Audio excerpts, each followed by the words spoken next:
votes. It was in this state of Georgia, remember? All I want to do is this. I just want to find 11,780 votes, which is one more than we have. Legally, that is evidence in the former president's criminal trial in Washington, if it's ever held. Politically, it's just a reminder of why everyone's in Georgia tonight. That was the margin. Trump lost it, but it was, by all accounts, narrow. Now, Harris and her VP pick, according to Reuters, will be out on the trail next week, which means, by inference, we're going to have a pick soon, and they're going to be giving rallies like this. I know Donald Trump's type. Donald Trump wants to take our country backward. We're not going back. We're not going back. Do we believe in the promise of America? And are we ready to fight for it? You hear the chants and the energy. There are many ways we followed that the Democratic Party seems newly excited and united. The Post reports the Trump campaign insists Harris replacing Biden has not changed the race or hurt them. But look to the ticket itself. J.D. Vance telling people that he is actually somehow frustrated with what will be a harder challenge that they must face. All of us were hit with a little bit of a political sucker punch. The bad news is that Kamala Harris does not have the same baggage as Joe Biden because whatever we might say, Kamala Harris is a lot younger. And Kamala Harris is obviously not struggling in the same ways that Joe Biden did. Saying Kamala Harris is not struggling is an understatement. She is, right now, measurably thriving. Nobody knows who will win in November, but we have seen day after day the enthusiasm. Republicans can see her appeal for the same reason they push so hard at the DNC to feature anything that might feel somewhat cool or current, from Hulk Hogan to rap and Instagram star Amber Rose. Culture matters. And the Republican culture story right now isn't great for them. They have the oldest nominee ever with Biden's departure. And while Donald Trump did have a run in television and online at one point, his Apprentice show debuted 20 years ago. It's a relic of a reality TV past, and not one there are signs everyone wants to relive. Harris is tapping into the now and the future. That first campaign video they put out this past week, it rocks out to a star on the current charts, not the list from 20 years ago, not Hulk Hogan's glory days. It rocks out to Beyoncé's Freedom, one of the new Harris campaign anthems at rallies, and it comes with Beyoncé's seal of approval, a cue to many of her millions of fans. They go by the Bayhive, and many are talking up a new political K-hive. There are some people who think we should be a country of chaos, of fear, of hate. But us, we choose something different. We choose freedom. Freedom, freedom, I can't move. Freedom, cut me loose. In that song, Freedom, Beyoncé recounts fighting uphill battles in terms both personal and political. She says, freedom, where are you? Because I need freedom too. I break chains all by myself, tell the storm I'm new. I'm a walk, I'm a march on the regular, painting white flags blue. Beyoncé rejecting the typical white flag of surrender and painting it blue, a likely reference to empowering the next generation of young women and girls, as her daughter is named Blue, and one the K-Hive may run with for painting ballots blue for Democrats this year. And that has political appeal, but it's not just political posturing. Vice President Harris is clearly a longtime Beyoncé fan. She attended a show as vice president in the tour's official sparkle-themed attire, which she posted there earlier. As senator, she shouted out Beyoncé's Homecoming documentary for how it celebrates historically black colleges. Beyoncé has sent support back towards Harris, too. She broadcast this striking election year message in 2020, a Biden-Harris mask, to her 300 million-plus followers. And she's previously made appearances. She was on the dais for President Obama's historic first inaugural with her husband, Jay-Z, a star in his own right, who donned that unforgettable hat you see there on that icy day. And in contrast to, say, Hulk Hogan or Apprentice reruns, Beyoncé is very now. Just this week, Team USA debuting her official support with a slideshow for the Paris Olympics you can see there. And Beyonce has devoted fans basically across the world in every demographic and age group. But let's be clear, pop culture is a language young people speak fluently. They were key to the Biden-Harris winning coalition. Harris knows she needs them now. And most voters don't like it if it's fake posturing. I will note there are MAGA fans who claim that they're cool. J.D. Vance going from calling Trump, quote, America's Hitler to now being on the ticket. But generally, honesty is better. And we can see the signs that Harris comes by her moment, this music and cultural moment, pretty honestly. Before there were any indications she might be atop the ticket this year, she was very tapped into Beyonce, as I mentioned. She used her platform to elevate artists and art forms that Washington has long ignored. She rejected the D.C. controversy talk about hip-hop and hosted her own 50th celebration for the art form. We reported that at the time, and there she is dancing. Lil Wayne and Jeezy performed live. And I can tell you tonight, amidst these new ad wars, that celebration is suddenly something of an American Rorschach test. Do you see energy, optimism, and inclusion there as Harris leans into all this authentically? Or do you see something else?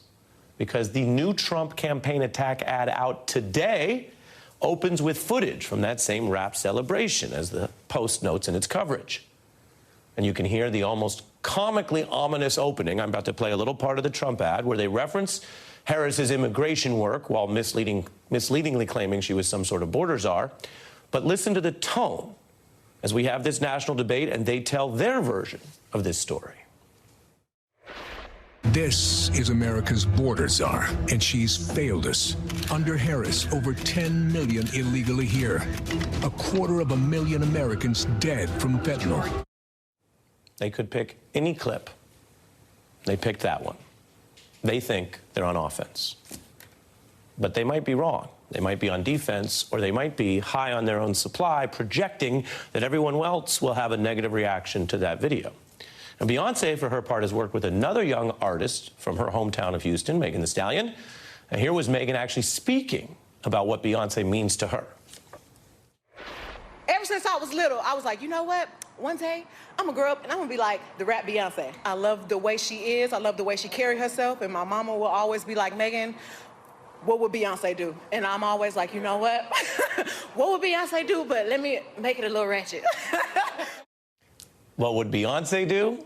Well, I showed you Beyonce would support the 2020 Biden-Harris ticket. Beyonce would get involved in her own way, and Megan Thee Stallion, with a huge following, is doing that. She has made her own political anthem about women's rights with a music video that shows the person you see on the screen. That's an actor playing a seemingly conservative senator, complete with the red MAGA tie. And in the Megan Thee Stallion video, which was a big hit song, she shows this Republican going online to hypocritically attack her in misogynistic terms, by the way. And then in the song, which, like Beyonce, taps both personal and political and women's rights themes and freedom, she confronts this politician for disrespecting all the different women who actually run things. The women that you accidentally trying to step on are everybody that you depend on. They cook your meals, they haul your trash, they drive your ambulances, they guard you while you sleep. The message there from Megan is telling this politician, who she sees as a hypocrite trying to control her body, that if he actually understood reality, he would understand what women of color, women around the country actually do every day, and why he has the wrong approach. Now, that's culture, that's fiction, you could say. It's a music video making a point, but it's also very resonant. Megan Thee Stallion using her platform, as Beyonce and others have, to argue for empowerment and against what they see as people taking them backwards. Now, why is this in the news tonight? If you watch this show regularly, you may say, is it because we love hip-hop? No, it's actually because it's national political news, as confirmed here. Megan Thee Stallion will be performing to open the Kamala Harris rally in Georgia, the South, where she has so many fans and followers, tonight. That same rally we showed you at the top of the broadcast and that you'll see Kamala Harris speak at. It's drawing headlines like this. It's still Hot Girl Summer for the Harris campaign, a reference to one of Megan Thee Stallion's big songs. If you get the reference, you're into the music. If you don't get the reference, that's okay. We're all learning as we go. But this is something Kamala gets almost intuitively. This is happening fast because this campaign came out of nowhere last weekend, and it's happening organically. Considered another song in the growing set list of this year's Camelot.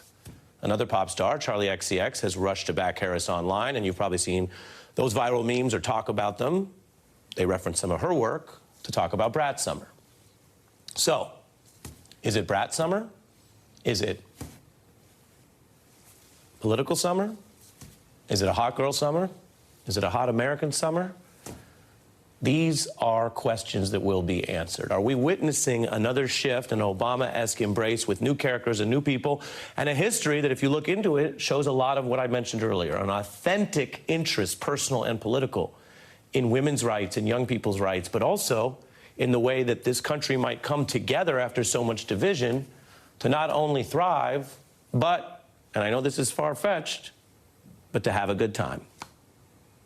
Our special guests on the Georgia rally and this whole conversation are Brittany Cooper and Joan Walsh. Next.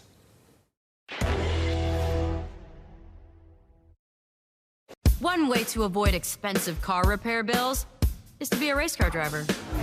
The other is endurance. Endurance saved me more than $7,000. Without endurance, breakdowns can cost thousands. With endurance, you're covered. Endurance covers nearly every car on the road. Plus, you pick the mechanic you trust. act now for $300 off any plan, plus a year of elite benefits and a 30-day money-back guarantee. Call 1-877-204-1084. Now. Saturday, September 7th, it's MSNBC Live Democracy 2024, our premier live audience event with your favorite MSNBC hosts. Visit msnbc.com/democracy2024 to buy your tickets. When I was working in the Senate, I didn't realize that it's the perfect training for the job that I have now, covering government, covering politics.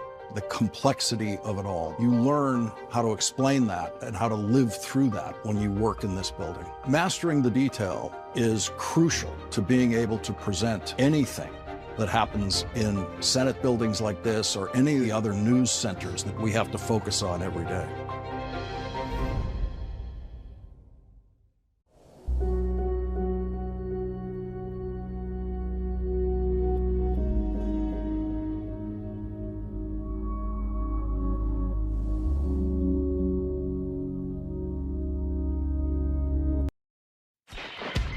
My great regret on my Spotify list is I failed to put on one of my most favorite performers ever, Bootsy. Bootsy Collins. Of course. From P-Funk. Yes. Okay. Favorite album? Oh, favorite album. I think Songs in the Key of Life, Stevie Wonder. Stevie Wonder. Kamala Harris is not new to this, but a lot more people are paying attention, and she's being true to this, bringing artists out as part of her momentum, including, as we've been covering, Megan Thee Stallion, a huge rap and pop star, performing at the very stage you see right there. These are live shots. Both senators have spoken. Megan Thee Stallion will be playing there in Atlanta, and then Kamala Harris will be speaking tonight, and we have that for you on MSNBC coming up. We're joined now by the nation's Joan Walsh, who has the big feature story, Kamala Harris Steps Up, which includes an interview. The two of them spoke. And Rutgers professor Brittany Cooper. Welcome to both of you. Brittany, as I said, not new to this, true to this, and it seems to be resonating. It's a hot democracy summer, Ari. And so, listen, everybody is feeling the excitement because we thought we were marching on a slow but sure and steady march into fascism. And now we have the possibility that maybe we can come back from the cliff, that this black woman, the South Asian woman,